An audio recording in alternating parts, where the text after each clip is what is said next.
ሰላም ጤና ይስጥልን የሐሳብ ዴሊ ቤተሰቦቻችን በዛሬው ይዘንላችሁ የመጣነው የመካከለኛው ምስራቅ ጦርነት አልበርድ ብሏል። ስምምነቶች አሁን ዋጋቸው ከተጻፈበትም ወረቀት እያነሰ መጥቷል። አሁን ዓለም በጥፍሩ ቆሞ እየተከታተለ የሚገኘው የመካከለኛው ምስራቅ ጦርነት መቼ ያቆማል የሚለው ነው። ቦግልም የሚለው ጦርነት ፍጹም ማቆሚያ አጥቷል። እስራኤል በሊባኖስ ያለውን የጦር ግንባር ማቆም አልፈለገችም። ስምምነታቸው ግን ሁሉንም የጦር ግንባሮች የሚያካትትም ጭምር ነው። በዚህም የተነሳ በፓሪስ የተፈረመው ቀለሙ ሳይደርቅ የጦርነት ላንቃ እየተከፈተ ይገኛል። ሁቲ በየመን ጠንከር ያለ አቋም ማሳየት ጀምሯል። ሁቲ ተስፋ በመቁረጥ እና ግራ በመጋባት የሚወስናቸው ውሳኔዎች ቀይ ባህርን የውጥረት ማዕከል እያደረጉት ይገኛሉ። ሁቲ አንድም የእስራኤል መርከብ በባብል አልመንደብ ዝር እንዳይል ሲል አስጠንቅቋል። እንዲሁም ከእስራኤል ጋር የንግድና ማንኛውም የሎጂስቲክ የጫኑ መርከቦችም በዚህ ቦታ እንደማያልፉም ቀጥተኛ ማስጠንቀቂያ ሰጥቷል። እርምጃ ወስዳለው ሲልም ታይቷል። የየመኑ ሁቲ ባለው መሰረት ከዚህ በኋላ አንድም አይነት እንቅስቃሴ በቀይ ባህር አይኖርም ሲል አስጠንቅቋል። እስራኤል አጸፋ በሚመስል መልኩ ወታደሮቿን በሶማሌላንድ ማሰማራት ጀምራለች። የመካከለኛው ምስራቅ ጦስ ለቀይ ባህር እየተረፈ መጥቷል። ኢትዮጵያን ጨምሮ በቀጠናው ያሉ ሀገራት አሁን ስጋት ገብቷቸዋል። ከእስራኤል ጋር ያላቸውን የንግድ ግንኙነት እንዴት ማድረግ እንዳለባቸው ሀገራቱ እያጤኑ ይገኛሉ። ቀይ ባህር የውጥረት ማዕከል ሆኗል። ከ15% በላይ ዓለም አቀፍ የንግድ ልውውጥ የሚከናወንበት ቦታ አሁን በሁቲ ጭንቅ ውስጥ ገብቷል። የመካከለኛው ምስራቅ ጦርነት በየስምምነቱ ጋብ ቢልም ለማገርሸት ግን ቀናት አይፈጁበትም።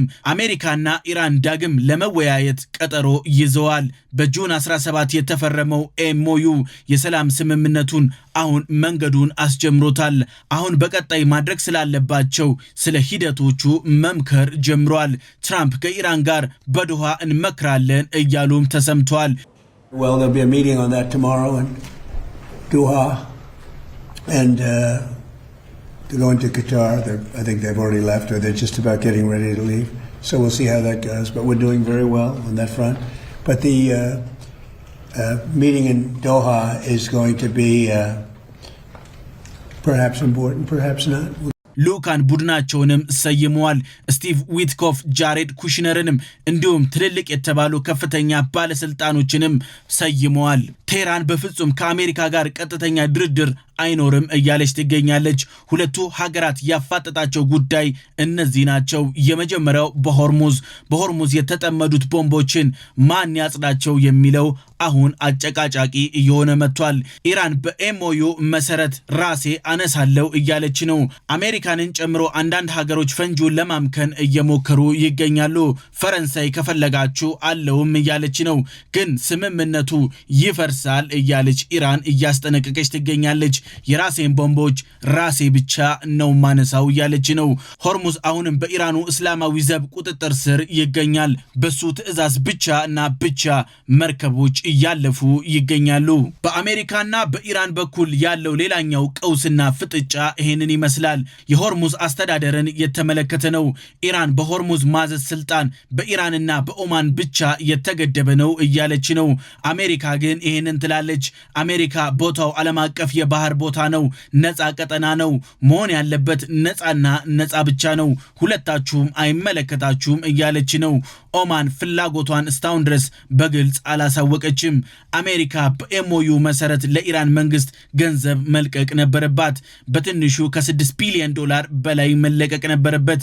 አሜሪካ የኢራን ዕዳም ጭምር አለባት። ከ$2 ቢሊዮን በላይ የትራምፕ አስተዳደር እስካሁን መልቀቅ ይጠበቅበት ነበር። ኳታር ገንዘቡን ከአሜሪካ ጋር በመነጋገር እስከ $6 ቢሊዮን መልቀቅ ነበረባት። ግን የአሜሪካ መንግስት ጉዳዩን ያዝ አድርጎታል። አሁን የኢራን መንግስት እየጠበቀ ይገኛል። ተሳክቶ የኳታር ፈንድ የሚለቀቅ ከሆነ አሜሪካ ሙሉ በሙሉ ፍቃዷን የምትሰጥ ከሆነ ለኢራን እስላማዊ ዘቡ ትልቅ ድል ሆኖ ይቆጠርለታል። አሜሪካ እርስ በእርሷ ውጥረት ውስጥ ገብታለች። ገንዘቡ መለቀቅ የለበትም። ኤምኦዩ መሬት ላይ ወርዶ የሚያመጣው ለውጥ መታየት መጀመር ይኖርበታል እያሉ ነው። ገንዘቡ አሁን ቢለቀቅ የኢራን እስላማዊ ዘብ ይበልጡኑ ይጠናከራል፣ ስጋት የመሆን አቅሙ ይጨምራል እያሉ ነው። ግን በኤምኦዩ መሰረት ግን አሁን መለቀቅ የግድ ይለዋል። ኤምኦዩ አሜሪካ የታገዱትን ገንዘቦች በቅድሚያ ለመልቀቅ ተስማምታለች። አሜሪካ እዚህም ላይ ፈርማበታለች። ዓለም አቀፍ የባንክ ሲስተምንም ለኢራን መንግስት ነፃ እንደምታደርግም ቃል ገብታለች። አሜሪካ ቃሏን መጠበቅ የግድ ይላታል። አሜሪካና ኢራን በዚህ ደረጃ ላይ ቢገኙም የእጅ አዙር ጦርነታቸው ግን አሁንም አልበረደም። የሊባኖስ ጦርነት ግን አሁንም አስጊ ነው። ስምምነት በእስራኤልና በሊባኖስ በኩል ቢፈረምም አሁንም እየተባባሰ ይገኛል። ግዙፍ የተባለ ተቃውሞች እየተሰሙ ይገኛሉ በሊባኖስ። እንዲሁም የጦርነት ዝግጅት በእስራኤልና በሄዝቦላ በኩል እንደ አዲስ እያገረሸ ይገኛል። አሜሪካ ቀልድ የተባለውን ስምምነት አፈራርማለች። ግን እውነታውን ስንመለከት የሊባኖስ መንግስትና የእስራኤል መንግስት ምንም አይነት ቀጥተኛ ጸብ የለባቸውም። ዋናው ችግር በሄዝቦላና በእስራኤል ጦር ያለ ነው። ይህ በእንደዚህ እንዳለ አሜሪካ ግን ስምምነቱን ያፈራረመችው የሊባኖስን መንግስት ነው። እዚህ ውስጥ ግዙፍ የተባለ ሴራ ተደብቆበት ይገኛል። ይህ ሴራ ደግሞ ይህ ነው። ሄዝቦላ ድርድሩ ላይ አለመሳተፉ ድርድሩን ዋጋ ቢስ እንዲሆን ያደርገዋል። ሄዝቦላ እንዳለው ከሆነ ስምምነቱን ለመተግበር የሚሞከር ከሆነ እጅግ ደም አፋሳሽ ጦርነት ይነሳል ብሎ አስጠንቅቋል። እስራኤል የሊባኖስን መንግስት የገንዘብ ድጋፍ እንደምታደርግለት አስታውቃለች። በዚህም አጸፋ ምላሽም ትፈልጋለች። የእስራኤል መንግስት የሚፈልገው ደግሞ ይህንን ነው። ይህ በፍጹም አይሆንም እየተባለ ይገኛል። የሊባኖስ መንግስት ሄዝቦላን ትጥቅ ለማስፈታት የሚሞክር ከሆነ እጅግ ደም አፋሳሽ የተባለ ጦርነት ይገኛል። ግን በሊባኖስና በእስራኤል መካከል የተፈረመው ፊርማ ውስጥ ሄዝቦላን ትጥቅ ማስፈታት የሚል ተካቶበታል። በዚህም የተነሳ ሄዝቦላ እንደ አዲስ ጦርነት ያነሳል የሚል ስጋቶች እዚህም እዚያም እየተነሱ ይገኛሉ።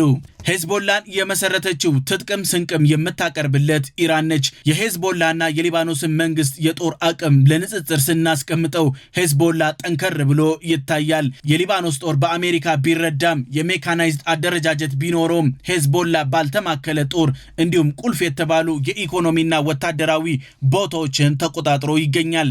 በተጨማሪም መንግስታዊ ቦታዎችን አሁን እየተቆጣጠረ ይገኛል። ሊባኖስ በሚሊዮን የሚቆጠሩ ንጹሃን ተሰደውባት በሺዎች የሚቆጠሩ ደግሞ ንጹሃን አልቀዋል።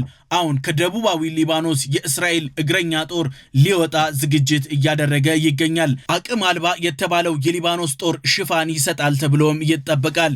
በሁለቱ ሀገራት መካከል በፈር ዞን እንደሚጠበቅም ይታመናል። የሰላም ስምምነቶችን አደጋ ላይ የሚጥሉ ጉዳዮች በአሜሪካና በኢራን በኩል ያለው ቀጥተኛ ውጊያ ቢቆምም የተዘዋዋሪ ጦርነታቸው አሁንም ጥርጣሬ ውስጥ ከቷቸዋል። ሄዝቦላ በተጠንቀቅ ላይ ይገኛል። ሁቲ ማስጠንቀቂያ ሰጥቷል። በትንሹ ትንሽ ግጭት ቢፈጠር በዋሽንግተንና በቴህራን መካከል ያለው ደካማ የዲፕሎማሲ ግንኙነት በቀላሉ ሊፈርስ ይችላል። ሁለቱም ወገኖች ጦርነትን በሜዳ ላይ ቢያቆሙም አሁን አዲስ ጦርነት አስጀምረዋል። በተደራዳሪዎች መካከል ይህ ጦርነት አሁን እየተፋፋመ ይገኛል። የሰላሙን ሕግ ማን የጻፈው የሚለው ትልቅ አጨቃጫቂ ጉዳይ እየሆነ መጥቷል። ወደ ጠረጴዛ የዞረው ጦርነት መልሶ ወደ መሬት እንዳይወርድ እየተጠነቀቁ ይገኛሉ። በተደራዳሪዎች መካከል የሚታየው ግን ፍልሚያ እጅግ አስጊ እየተባለ ነው። አሜሪካ ጦርነቷ ዘርፈ ብዙ ነው። በመካከለኛው ምስራቅ ጦርነት ብቻ አሜሪካ በእጅ አዙር ያልተነገሩ ጦርነቶችን መርታለች። ከቻይናና ከራሽያ ጋር የቴክኖሎጂ እንዲሁም የጦር አቅማቸውን በኢራን መሬት ላይ ሞክረውታል። የነዳጅ ገበያውን አሜሪካ በአቅራቢነት ስትመራውም ነበር። ራሷ የቀውሱ ተጠቂም ጭምር ነበረች። በግርግሩ የትራምፕ ወዳጆች ግን እጅግ ብዙ የተባለ ገንዘብ አጋብሰዋል እየተባለ ነው። በኢነርጂ ሽያጭ እጅግ ግዙፍ ገንዘብ እንዳገኙም መረጃዎች እያሳዩ ነው።